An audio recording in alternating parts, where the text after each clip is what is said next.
ဟုတ်ကဲ့အားလုံးပဲမင်္ဂလာပါခင်ဗျာဒီနေ့31ရက်12လ2025ဒီနေ့နှစ်ကုန်တဲ့နေ့ပေါ့နော်ခုမနေ့နှင်းနေလဲကြာနေမနေ့ဖန်ဆိုကျွန်တော်တို့2026လေးကိုရောက်ပြီအဲ့တော့ကျွန်တော်လောင်းရိပ်အကြောင်းလေထဲမှာလောင်းရိပ်တွေရှိတဲ့အကြောင်းကစင်းတွေရဲ့အကြောင်းနဲ့နော်စပားလဲရတဲ့အကြောင်းရင်းတွေကြွက်တွေအကြောင်းနော်ဒါလေးကိုကျွန်တော်အနည်းငယ်တင်ပြပေးဦးမယ်အဲ့တော့လေထဲမှာလောင်းရိပ်လေထဲမှာအပင်တွေပေါက်နေတဲ့လောင်းရည်တွေအချို့တွေဆိုရင်နော်တမျောတော့မခုတ်ဘူးပေါ့ဗျာမခုတ်တဲ့ခါကျတော့လေထဲမှာလောင်းရည်တွေလုံးဝမကောင်းဘူးနော်တကယ်မဖြစ်မနေတဲထိုးထားတဲ့အရေးလိုတယ်ဒီနေရာဒီမဖြစ်မနေအရေးလိုအပ်တယ်ဆိုရင်တော့တမျိုးပေါ့အချို့ဆိုရင်အရေးလည်းမလိုအပ်ဘူးနော်အဲ့မှာကဒင်းပေါ်တွေမှာထောင်းတွေမှာအပင်တွေနော်ထင်းလည်းမရဘာလည်းမရတဲ့အပင်တွေလည်းအများကြီးအဲ့ဒီအပင်တစ်ပင်ရှိတာနဲ့အဲ့ဒီအပင်ရဲ့အောက်ကလောင်းရိပ်ကွယ်တယ်နေအောင်ကြီးရောခုနကနှင်းကြတာတွေအကုန်လုံးကွယ်တယ်ကြွက်ကလည်းဝင်ကတ်လာတယ်နော်အဲ့တော့ဂျီပေါက်ကလည်းအဲ့ရပေါက်ပြန်တဲ့အမြစ်တရားထိုးတော့အဲ့တော့လေထဲမှာအပင်ရှိတာဒီလုံးဝမကောင်းပါဘူးလောင်းရိပ်နော်ခြံဘေးတွေမှာလောင်းရိပ်တွေကြီးလိုက်ကျွန်တော်ခြံတွေကတော့ထားတော့မဖြစ်လို့စိုက်ခြံတွေဆိုတော့မဖြစ်လို့ခြံနာကတ်လုံးနေရတာအဲ့ဒီလောင်းရိပ်တွေကလည်းအနေရပေးတာပဲပို့ဆိုးတာကလေထဲမှာအပင်တွေကိုမခုတ်ရက်ဖဲနဲ့နော်အကြောင်းမျိုးကြောင့်မခုတ်ဖဲနဲ့ထားထားတဲ့လောင်းရိပ်ကပိုးဆိုးတယ်အဲ့တော့ကစင်းတွေအကြောင်းကိုကျွန်တော်တင်ပြရင်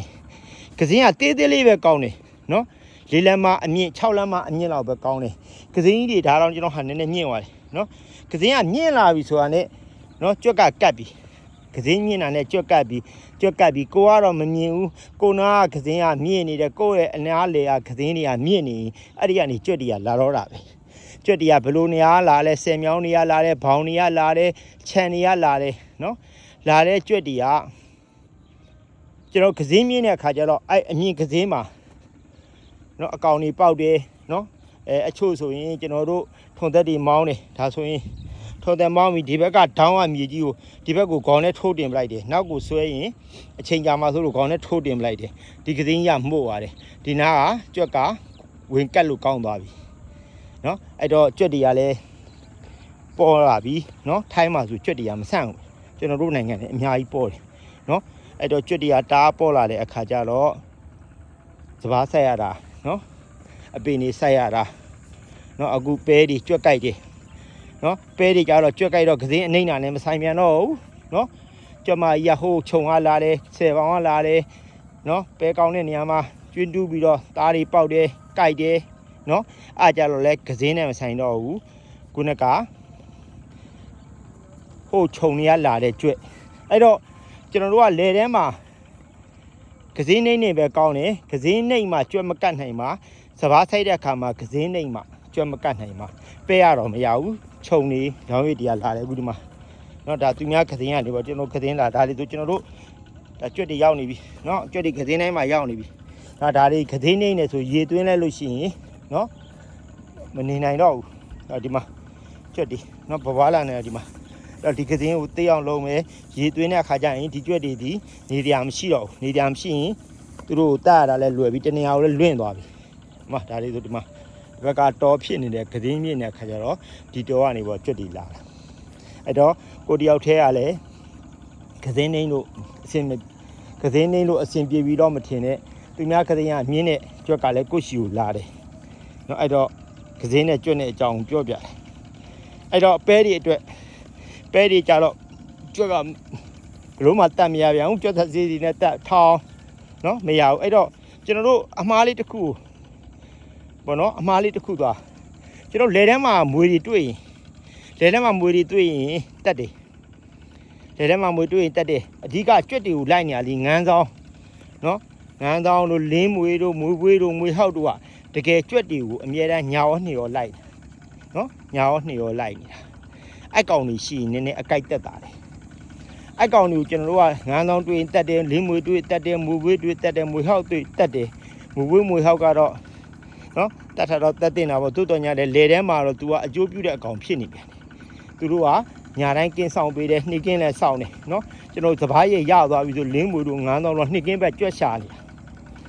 နော်အဲ့တော့ အဲ့ကောင်တွေထွက်တာနဲ့အဲ့ကြွက်တွေဒီမထွက်ရတော့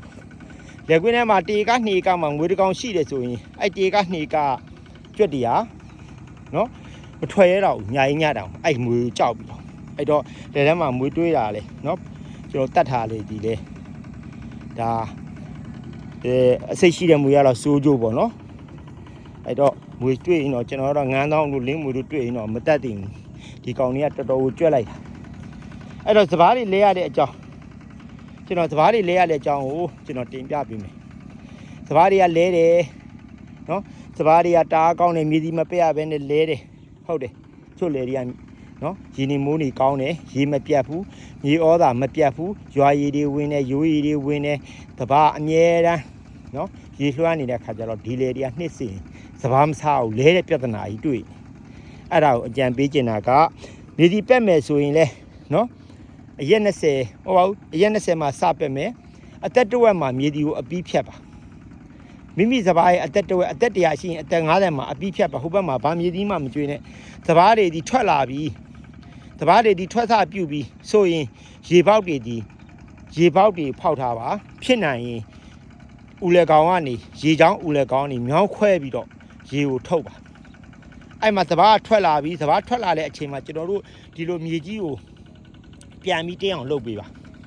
နော်အဲ့တော့ဝင်ရလည်းမပြတ်ဘူးနော်ဝင်ရလည်းမဖြတ်ဘူးရေရလည်းထုတ်လို့မရဘူးဆိုရင်တော့လုပ်လို့မရဘူးအဲ့တော့ဝင်ရလည်းပြတ်အောင်လုပ်နိုင်တယ်ထုတ်ရည်ကိုလည်းရနိုင်တယ်ဒီလိုမြေကြီးကိုပြန်ပြီးတင်းအောင်စပားထွက်နေတဲ့အချိန်မှာထွက်ခါသာအထွက်ဆုံကန်ဒီအချိန်မှာဒီလိုမြေကြီးကိုတင်းအောင်လုပ်ပေးမယ်ဆိုရင်ကျွန်တော်တို့စပားလဲတာတက်တာမယ်နောက်ကြမှာရေလေးကိုလိုသလောက်လေးပဲပြန်ထည့်မယ်မြေကြီးတင်းနေရင်စပားကဒီအလဲတက်တာတယ်နော်အဲ့တော့လေရလည်းကောင်းနေတယ်အစာကျွေးတာတွေကလည်းခုနကမိမိရဲ့စပားအသက်တဝက်မှာကြော်ပြီးကျွေးပြီးဆိုရင်ဟိုဘက်မှာစိုးကြိုးတွေပေးပြီးနော်ကောင်းကျိုးတယ်စိုးကြိုးပေးတာများသွားပြီအဲ့တော့ရေရလည်းအမြဲတမ်းနူးနေတယ်ရေရလည်းအမြဲတမ်းအိုင်းနေတယ်ရေရလည်းဖောက်လို့မထွက်ဘူးဆိုတဲ့လေတွေကလဲမှာကျင်းတည်တယ်အဲ့လိုလဲမဲ့လေတွေကကျင်းတည်တယ်အလဲကောင်တက်တရနေကျွန်တော်တို့အနှိမ့်ကိုစမ်းပေးထားမယ်ရေမြောင်းကြီးပေးထားမယ်ရေမြောင်းတစ်မြောင်းပြတ်သွားလို့ပြဿနာမရှိဘူးအချိန်တိုင်းရေလျှော့ကြညမှာကိုမြောင်းနဲ့ကိုတန်းပြီးအနှိမ့်ကိုဆွဲချမယ်ဆိုရင်အဲ့စပါးစားရမယ်ဒီတိုင်းပဲထားနေမယ်ဆိုရင်တော့နော်ကစင်းကပေါက်ပြီးဖောက်လို့မထွက်အောင်လောက်နဲ့ထားနေမယ်ဆိုရင်တော့အဲ့စပါးစားမှာမဟုတ်ဘူးအချို့လေကြတော့လဲအောက်ရီထောက်နေလို့ထုတ်လို့မရတာကြတော့လဲမတတ်နိုင်တော့ဘူးပေါ့နော်အဲ့တော့အဓိကအစာကျွေးခြင်းဒီအစာကိုအသက်တော်မှာအပြီးကျွေးပါနော်လဲမဲ့စပါးတွေဒီရေကိုစောတော့ကြိုဖောက်ပြီးတော့စပါးတွေထွက်ခါသားတွေမှာရေကိုစောတော့ကြိုဖောက်ထားပါစပါးထွက်ခါသားမှာရေကိုစောတော့ကြိုဖောက်လိုက်လို့ဒီလိုအဆိုဓာတ်ရှိတယ်ဆိုရင်အဲ့စပါးအနှံဒီပျက်စီးမှုမရှိပါဘူးကျွန်တော်တို့ကြည့်ကြည့်ပါຫນွေဘက်မှာကစိမ်းပေါ်တွေမှာစပါးတွေကစိမ်းပေါ်တွေမှာရေမရှိဘဲနဲ့ကစိမ်းပေါ်တွေမှာပေါက်ပြီးတီးနေစပါးတွေခဲနေတာပဲနော်အဲ့တော့အဆိုဓာတ်ရှိုံနဲ့အဲ့စပါးကိုအောင်လုံးနိုင်ပါတယ်အဲ့တော့ရေကိုဖောက်ပေးပါအဆိုဓာတ်ရှိုံလောက်လေးနဲ့ရတယ်နောက်ရေတကယ်လိုမှပြန်ပြီးတော့ပါလေးပြန်ချပေးလိုက်တယ်ဆိုရင်မြေကြီးဒီတင်းနေမယ်ဆိုရင်စပါးလဲဒီတက်တာမယ်အလဲမှာရေမြောင်းတွေရှိတယ်တကယ်ဖောက်နိုင်တဲ့ရေမြောင်းကိုယ်လေတွေကရေကိုပါနိုင်တဲ့မြောင်းတွေဆွဲထားမယ်ဆိုရင်အဲ့လေတွေကစပါးစားမယ်အဲ့တော့ဒါလေးကိုတင်ပြရင်းနဲ့ကိုယ့်ရဲ့တောင်သူတွေကိုနော်ကောင်းကျိုးလေးတွေကိုတင်ပြတာပါအဲ့တော့စပါးအကြောင်းကပြောမယ်ဆိုရင်နော်အများကြီးပဲစပါးတွေပဲဒီအကြောင်းစိုက်ပူးဒီအကြောင်းတွေကပြောမယ်ဆိုရင်မကုန်ဘူးအဲ့တော့ဒါလေးပြောနိုင်တာလဲတကယ်လောက်လာလို့ပြောနိုင်တာစားပင်တောက်ပင်တွေမျိုးမျိုးစိုက်ခဲ့ပူးတယ်စပါးတွေစိုက်တယ်ပဲတွေစိုက်တယ်